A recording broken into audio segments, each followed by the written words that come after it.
Assalamualaikum warahmatullahi wabarakatuh. Perkenalkan, kami dari tim PKM Universitas Asa Indonesia atau Asaindo melakukan pengabdian masyarakat di Desa Ciherang Bogor dengan maksud untuk memberikan edukasi kepada masyarakat Desa Ciherang bagaimana mengolah minyak jelantah menjadi minyak siap pakai kembali. Tujuan kami atau harapan kami dalam usaha ini adalah untuk memberikan pemberdayaan secara ekonomi pada masyarakat untuk meningkatkan penghasilan mereka di dalam kehidupan sehari-hari.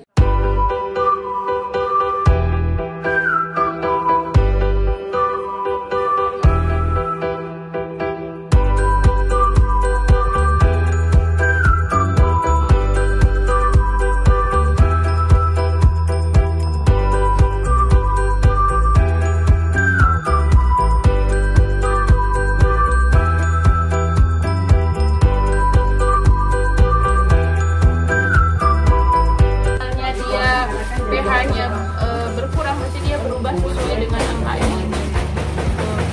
Jadi kalau semakin di bawah 7 dia semakin asam, kalau di atas 7 dia basah.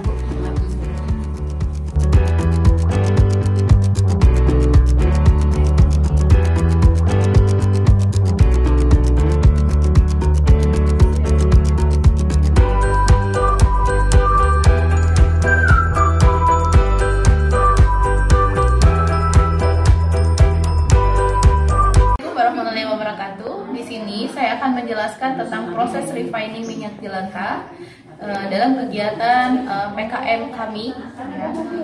Refining minyak jelantah ini kita dapatkan di mana bahan bakunya minyak jelantah tersebut kita dapatkan dari pemasok minyak jelantah di Aradea. Jadi minyak jelantah ini pertama-tama yang kita lakukan yaitu melakukan proses penyaringan terlebih dahulu ya, untuk memisahkan komponen fisik atau misalnya dari hasil penggorengan sebelumnya seperti remahan-remahan ya, dari hasil penggorengan kita saring terlebih dahulu untuk mendapatkan minyak yang tidak ada komponen fisiknya. Kemudian setelah itu kita timbang terlebih dahulu untuk minyak jelantahnya, kita masukkan ke dalam panci, kemudian kita panaskan sekitar 80 derajat Celcius. Setelah itu kita masukkan arang aktif ya sebanyak 1% sampai 2%. Ini menurut penelitian dari ZUR 2024 di mana tentang refining minyak jelantah yang bisa dijadikan minyak goreng yang layak untuk dikonsumsi kembali. Fungsinya pemberian arang aktif ini untuk menangkap beberapa komponen kimia yang tidak baik di dalam tubuh, misalnya kenaikan bilangan peroksida di dalam minyak jelantah tersebut dan asam lemak bebasnya. Setelah kita masukkan arang aktif, kemudian kita aduk sekitar kurang lebih 5 menit. Kemudian setelah dinyatakan homogen antara arang aktif dan minyak jelantah, kemudian kita matikan terlebih dahulu untuk kompornya. Setelah dimatikan, kita tunggu sekitar kurang lebih 1 jam hingga dingin ya. Kemudian kita saring kembali. Kemudian hasil saringan minyak jelantah tersebut, minyak jelantah yang biasa kita kumpulkan biasanya seperti ini ya warnanya ya, agak kecoklatan. Kemudian kita campurkan dengan tepung tapioka sebanyak 1 sendok makan untuk 1 liter minyak goreng jelantah. Fungsinya tepung tapioka ini untuk menyerap beta karoten yang ada pada minyak jelantah tersebut sehingga warnanya itu jauh lebih kuning ya, jauh lebih bagus.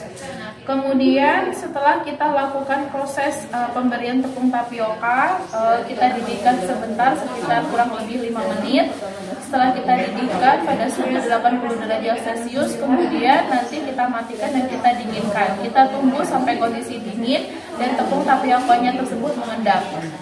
Kemudian setelah itu, setelah dilakukan proses pendinginan pada minyak jelantah yang ditambahkan dengan tepung tapioka, kita saring. Hasilnya penyaringan tersebut akan nampak seperti ini. Ini sudahlah kita lakukan uji coba sebelumnya terhadap proses refining minyak jelantah yang dimana minyak jelantah sebelumnya seperti ini. Nah, minyak jelantah sebelum kita lakukan proses refining, sebelumnya kita uji terlebih dahulu pH-nya. Ini adalah indikator pH atau yang biasa disebut dengan Universal Test Paper. Biasa ini digunakan untuk melihat kadar pH pada suatu produk makanan, bisa berupa minyak ataupun produk makanan yang lainnya. Nah, hal awal yang kita lakukan melihat terlebih dahulu pH pada minyak jelantah. Nah, saat kita lihat kandungan pH yang ada di dalam minyak jelantah, rata-rata yang telah kita kumpulkan yaitu sekitar di bawah 6 pH-nya, di mana indikator tersebut menyebutkan atau mengindikasikan bahwa kadar asam lemak bebas di dalam minyak jelantah ini sudah tinggi atau tidak sesuai dengan standar minyak goreng yang ada, gitu ya. Standar minyak goreng yang kita gunakan yaitu standar minyak goreng SNI, sesuai dengan standar SNI minyak goreng, di mana pH yang digunakan yaitu sekitar 6,5 sampai 7. Kemudian kandungan asam lemak bebas yang ada pada minyak goreng yaitu sekitar 0,3% dan bilangan peroksidanya yaitu 10 O2 per kilogram. Nah, untuk hasil yang kita refining, kita uji terlebih dahulu ya untuk pH-nya. Setelah kita uji dari hasil yang sudah ada yaitu sekitar 6,5 sampai 7. Nah, itu mengindikasikan bahwa proses refining kita berjalan dengan baik sesuai dengan standar minyak goreng yang ada. Kemudian untuk kandungan kimia di dalamnya sebagai standar minyak goreng yaitu di mana asam lemak bebasnya itu sekitar kurang lebih 0,2, di mana masih di bawah dari standar minyak goreng.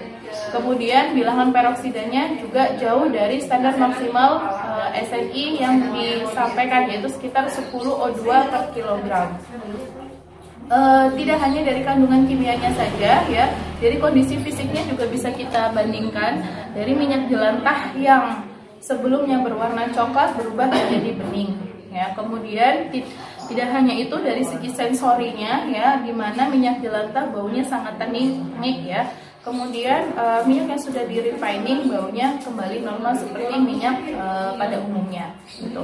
Ini kita bandingkan dengan minyak yang normal ya, yang sudah beredar di masyarakat, yaitu salah satu sampling kita yaitu minyak kita. Nah, kita bandingkan hampir sama dengan yang ada di pasaran.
perwakilan dari Perempuan Cendekia mengucapkan terima kasih kepada tim ASA Indo yang telah memperkenalkan pada kami cara pengolahan minyak jelantah.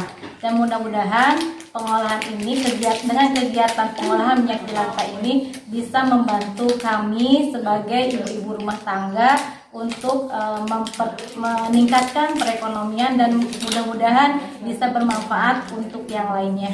Kami sebelumnya tidak pernah, karena selama ini kami hanya mengumpulkan dan diambil oleh pengepul. Jadi kami hanya sebagai pengumpul saja dari ibu-ibu rumah tangga dan dikumpulkan kemudian diambil oleh pengepul.